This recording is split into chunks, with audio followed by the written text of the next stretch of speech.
Thank you for downloading this VintageRadioshows.com podcast. We have over 25,000 shows for you to download and enjoy, with membership starting at only $6.95 per month. And now VintageRadioshows.com offers FTP access to make collecting your favorite shows quick and easy. Please visit us at VintageRadioshows.com. And now, Autolite and its 60,000 dealers and service stations present Suspense.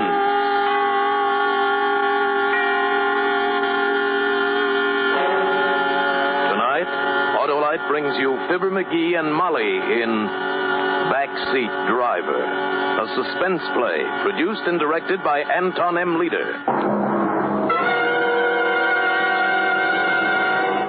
Say, Harlow, looks like Old Home Week on Suspense tonight. Old Home Week, Hap? Well, I wouldn't say that. Not with millions of Autolite resistor spark plugs finding new homes in every make of car in America. I know, Harlow. I meant Old Home Week because... Why, Hap, there just isn't going to be any old or new home for more and more narrow gap spark plugs because they're being replaced in their old homes by wide gap Autolite resistor spark plugs.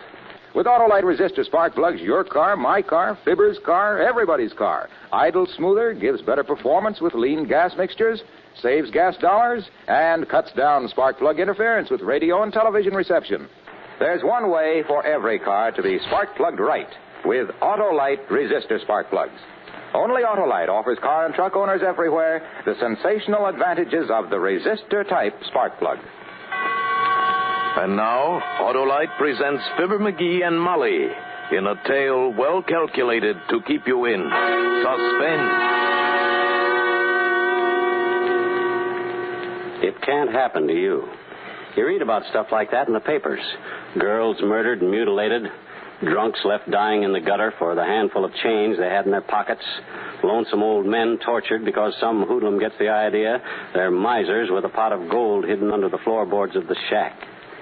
Sure, you know it's real, but it can't happen to you. Oh, you get your fair share of trouble. I've been a professional man here in Los Angeles for 30 years. I've met up with bums and grifters and petty sharpers. They're around in any business. But the viciousness, the real deep-down dirt, that's for somebody else. You do your work and go home to your family. And for a real bang-up evening to break the monotony, you take your wife out to a movie. That's what I did that Saturday night. We'd driven all the way in from the San Fernando Valley to Beverly Hills for a picture Ellie especially wanted to see. Wasn't that a good movie, Joe? Uh-huh. Just the kind I like. Songs and dancing and girls in pretty clothes. I get so tired of cops and robbers. What's wrong with cops and robbers? Oh, you know what I mean. Murder movies. Honestly, all the policemen stupid and all the crooks sneering out of the corners of their mouths. Yeah, the stuff those Hollywood boys dream up. You'd think the streets were knee-deep in blood and you couldn't hear yourself think for machine guns. Yeah. Well, here we are, honey. You get in first. Okay. All right, Ellie? Well, now, just a second. All right, Joe. Don't forget the gas. I got plenty to take us out to the valley. I'll fill up at Bill's.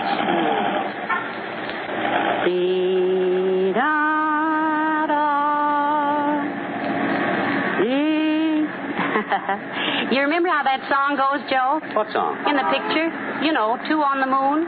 The one the boy sang to the girl. Oh, that one. Let's see.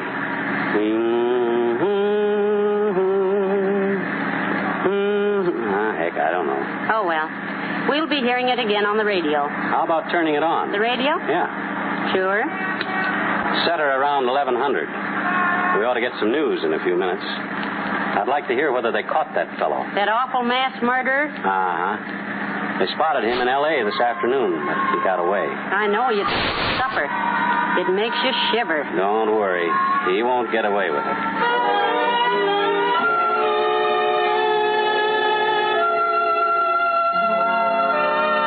We left the lights of Beverly Hills behind and turned into Coldwater Canyon. It's as quick a way as any to get us across the Hollywood Hills to the valley. It's dark in the canyon, quiet, with mighty little traffic at night.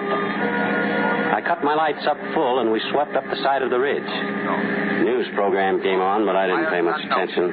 but the fellow was talking about brush fires. One more case. They'd already put out one near my place, though they were still patrolling it. We were over the ridge and sliding down to the valley before the program got to the part I wanted to hear. There it is. Pick it up higher, Ellie. And now the latest news on the New Hampshire murderer. 2 weeks ago, Louis Matrick wiped out an entire family in Greenlee, New Hampshire. Today, he was spotted 3,000 miles from the scene of his crime. At 5:30 this afternoon, a patrolman saw and definitely identified Matrick in downtown Los Angeles. He is here. However, by darting through heavy traffic at the risk of his life, the killer was again able to make his escape. According to neighbors of the slaughtered family, Matrick first appeared in Greenlee about a year ago. From fingerprints in the Nolan home, Louis Matrick has been identified as Lloyd Matthews, ex-convict. He is wanted for questioning in the robbery and murder of a New York storekeeper a year ago. Oh, my. A crime that netted the killer less than $20. Can you imagine? Matrick, or Matthews, is 32 years old, height 5 feet 9 inches, weight 155 pounds. He has blue eyes, light brown hair, nose slanted to the left. When seen this afternoon, he was wearing a blue suit and a gray pork pie hat. Awful. Not pretty, no. And he's somewhere around L.A. this minute. Joe, you think it's right us leaving Annie and Bud all alone while... No, Ellen. Annie's grown up, and Bud's a smart youngster, if I do say so myself. You can't wrap kids in cotton wool. I know. Oh, I'm silly, I guess. Neighbors close all around. All they'd have to do is yell. But what would make a young man do a dreadful thing like that? Could be a lot of things. Maybe he's got a screw loose. Maybe he went nuts over a girl. Maybe he gets a kick out of killing like some... You know all the answers, don't you? Joe! Hey, what the... Keep going. Go on, keep going. I got a gun here and I'll use it. Telling you. Ellie? Against the back of my neck. I can feel it. Cold. Well, are you going to move? Okay. Okay, brother. You're the boss. You said it. I'm boss, and remember it. Otherwise, I'll blow a hole through your wife's head. I've had experience in these things.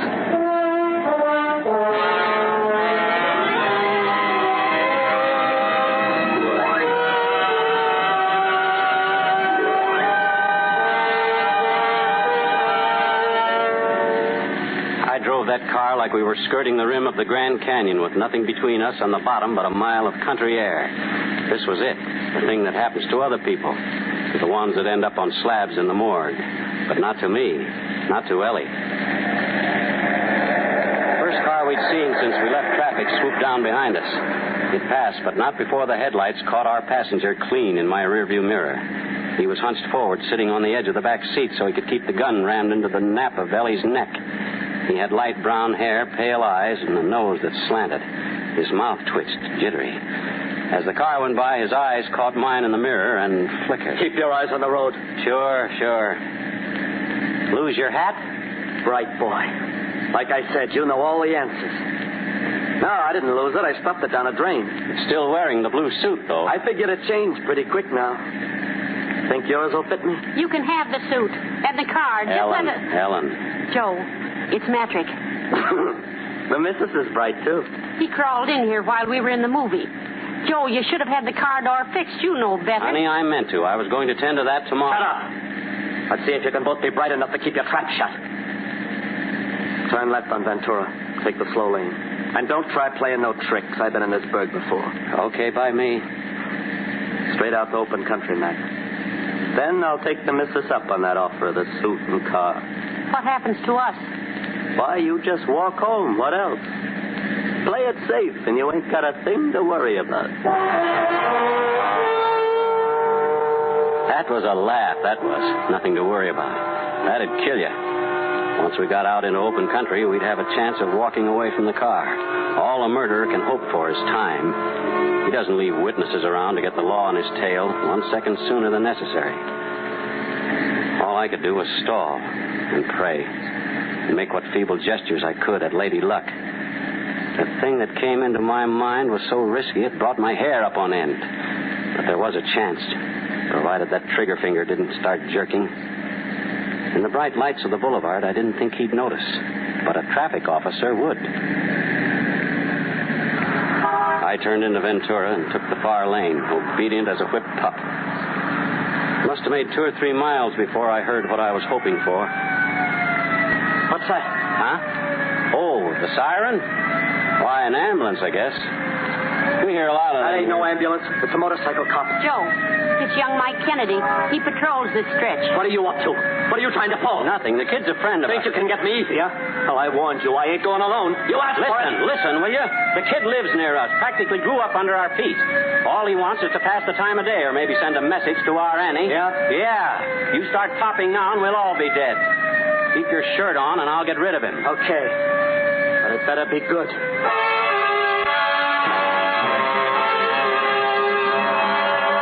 I pulled to the curb and Mike came up alongside. He sat balancing the bike between his knees, and the grin on his face was a mile wide. It had worked. At least we were still alive, and Mike wasn't 2 feet away. But where did we go from here? I had to think, but my brain was wet wool. My tongue stuck to the roof of my mouth. Well, what do you know if it isn't Uncle Joe? Something funny, kid? After all the times you've read us the riot act about observing the letter of the law. Oh, brother, wait till I tell Annie. Mike Kennedy, what's the matter with you? I didn't notice anything wrong. Hi, Aunt Ellie. Nothing much the matter. Just Uncle Joe here proceeding sedately out the boulevard with his headlights up full. Headlights? By golly, that's right. I must have forgotten it, didn't I? You oughtn't to forget those things, Joe. Someday a big, bad cop might come along and haul you off to the state. Hey, is that Annie back there? No, it isn't. It's our new neighbor, Mike, Mr. Anderson. Oh, that right? Glad to meet you, sir. Well, I didn't know there were any vacancies out our way. Well, there weren't until recently. Mr. Anderson has taken over the Charles place. The Charles place? Are you kidding? No. Looks like things got too much for old man Charles at last. He's clearing out for good. Kind of sudden, wasn't it? I guess so. Well, that's too bad. For old man Charles, I mean. Mighty nice for Mr. Anderson, though. Good places are hard to find these days. All right, Uncle Joe. I'll let you off this time. Give my love to Annie. Mike. watch it. Yes, sir? Nothing. Just come see us soon, boy. Always glad to have you. Thanks. I'll be around my next night off. I got a date with Annie. So long.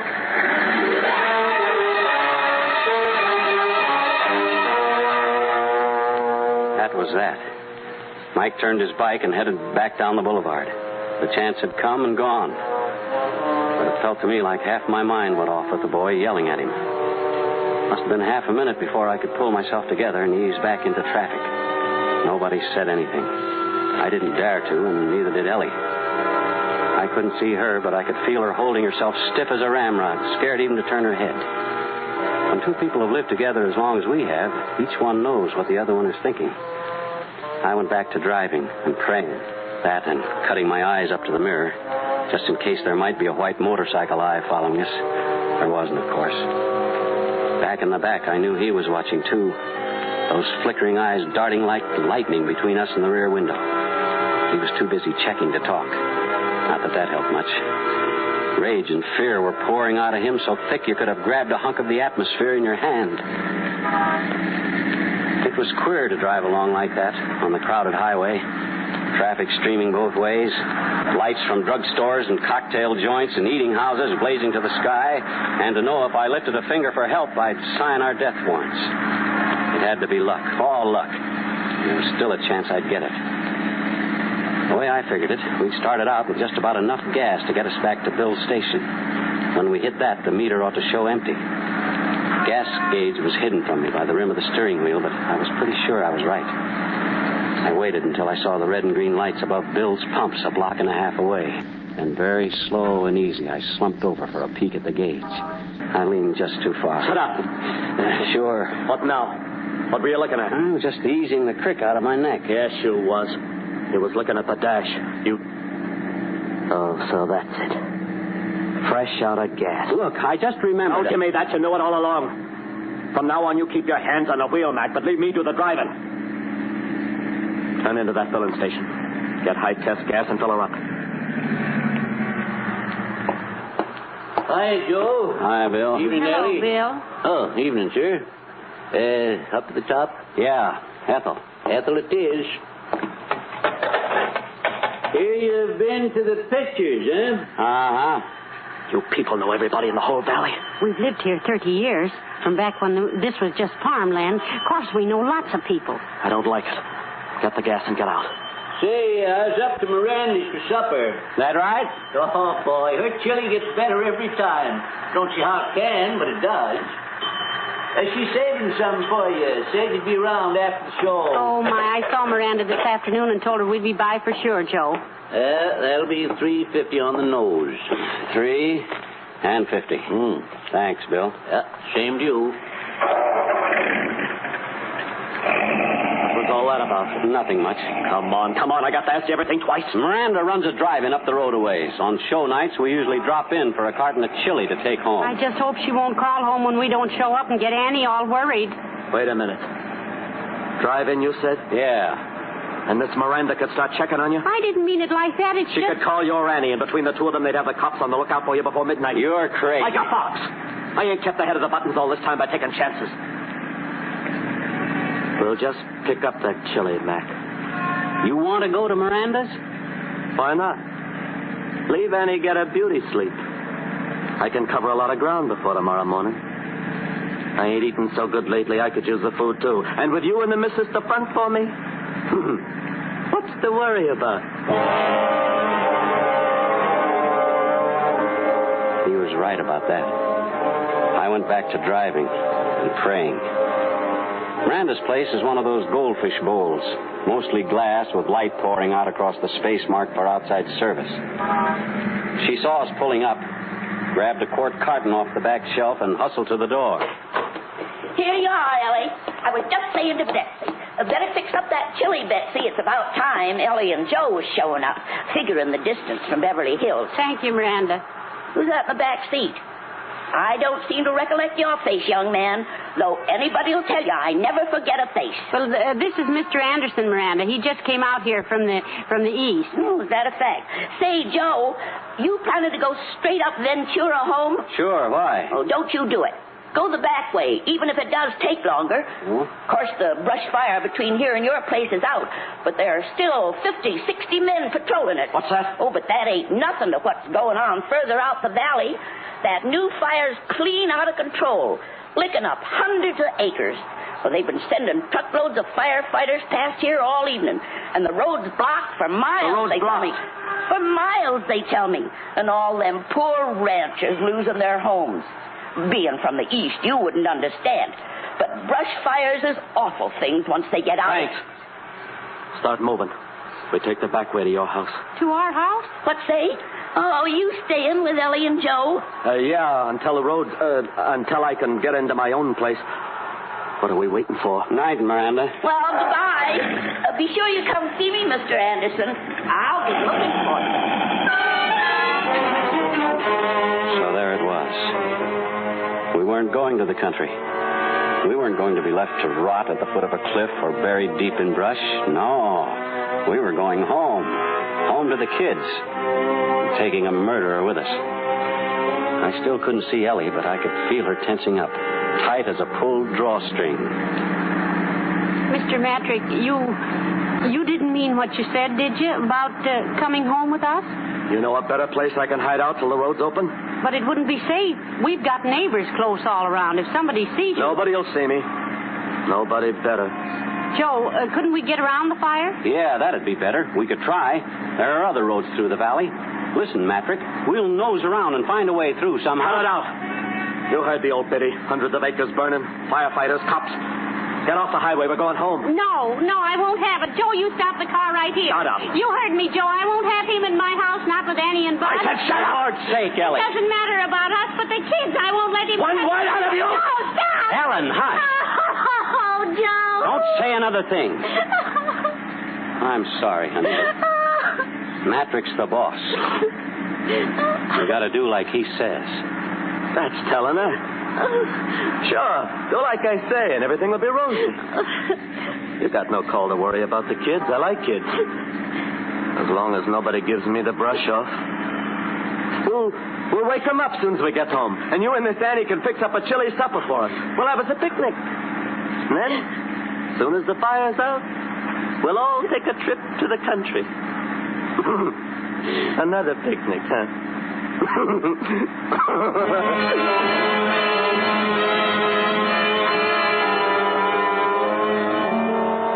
Keep going. As long as you're breathing, you keep going. Even when it looks like there's no way out, you hang on by your toenails. We poked up and down those Black Valley streets that twist and turn and sometimes wind up in dead ends. Ellie stopped crying after a while. She slumped down with her head rolling on the seat back, limp as a rag doll with the stuffing leaked out. It took a long time, but it had to come to an end. I saw the bulk of the house looming up. There was light sneaking around the edges of the blinds up in Annie's room. She wasn't asleep after all. She'd be sitting up in bed, maybe plastering red stuff on her fingers and dreaming about the date with Mike. Bud's room was dark. He'd be wrapped in covers like in a cocoon and dreaming. Whatever boys dream, I couldn't remember.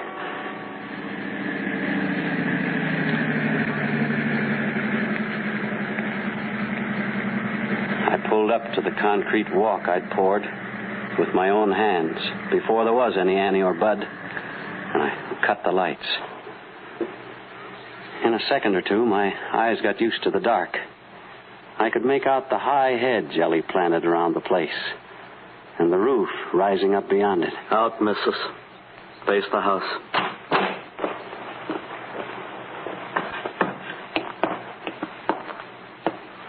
Now you, Mac. Slide out the same side. Stand beside her.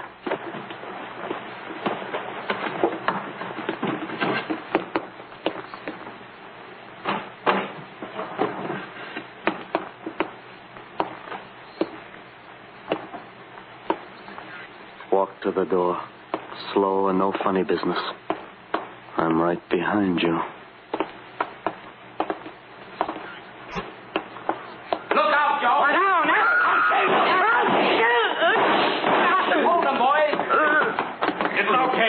Got him. You all right, Uncle Joe? Aunt Ellie? Ellie, honey, you all right? All right, indeed. Smacked flat on my face on a concrete walk and you falling on me. Nothing wrong with her. That's my girl. Oh, well, don't just stand there. Help me up. Here you are. Oh, I've got to get in the house before the kids come busting out here. I won't have them mixed up in this. Well, how's he doing, boys? Got him through the gun hand on the right shoulder. See? A lucky shot, copper. If you weren't lucky, you'd all be cold meat now. Maybe. Matrick, isn't it, Uncle Joe? That's him. Miranda described him to you, eh? The old girl didn't miss a trick. She even knew you were taking the back way home. You left a clear trail, Uncle Joe. Slick work. I had to get him out of the car before the fireworks started. Ellie didn't stand a chance. She helped, though. Ellie catches on quick. I'll bet. A mean guy like Matrick. Make him think you don't want to do something, and he'll break his neck doing it. I let on I was trying to run out of gas. That got us to Bill's. Then we both made out there was no sense going to Miranda's, so we got bullied into going to Miranda's. It was 1,000 to 1 she'd run off at the mouth about the brush fires and scare him into hiding out. After that, all Ellie had to do was turn on the hysterics. He was dead set on coming here. Bright boy, like I said. Bright enough. You did all right, too, Mike. I was watching the rearview mirror all the time you were tailing us, but you never showed. You knew I was there, though. When one officer starts double-talking another officer, he wants to know why. Officer, double talk. You never said a thing to him except that I'd bought some place out here. Yeah, the Charles place. Poor old man Charles. In a tough spot and moving out for good. Well, what's wrong with that? Matrick, didn't anybody ever tell you it wasn't smart to take up with strangers? Maybe I'd better introduce myself. The name's Charles. Joe Charles. Detective, homicide. Tonight I was off duty and was just taking my wife to a movie.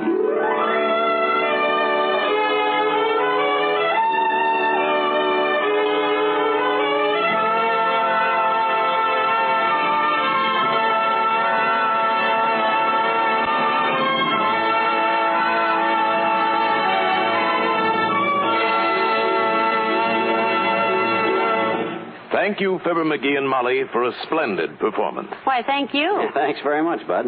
We're not used to doing a show with a gun stuck in our backs. No. We're used to doing them with Jack Benny breathing down our necks. And vice versa. But that guy over there, he looks familiar. Why, dearie, that's Mr. Wilcox. Old Waxy himself? The guy that sells Johnson's wax on our Tuesday show? Not Waxy on Thursdays, dearie. Sparky. Sparky, eh? Well, what do you know? Hey, Junior. Hello, Fibber. Hello, Molly. Hello, Mr. Wilcox. Say, you two were terrific tonight. Tell me, did you drive over from Wistful Vista? Uh-oh. Molly, I'm afraid to answer that. Because if you did, I hope your car had Autolite resistor spark plugs. See what I mean? And listen, pal, if I were you, I'd stop and see an Autolite serviceman on the way home. That old bolt of Listen, yours... Sparky, you don't have to tell me where to stop. I stopped on the way over. Why, those masterful miracles of manufacturing magnificence... Oh, now, McGee, that's Mr. Wilcox's story. Let him tell it. Well, what Fibber means is that Autolite parts are original factory parts. Autolite parts and service and your car go together like McGee and Molly, Hap and Harlow, Amos and Andy. So when you replace worn-out parts, visit your Autolite service station or the dealer who sells your make of car and ask for original factory parts and service. Leading cars use them all. Autolite makes them all. Be right. Get Autolite parts and service.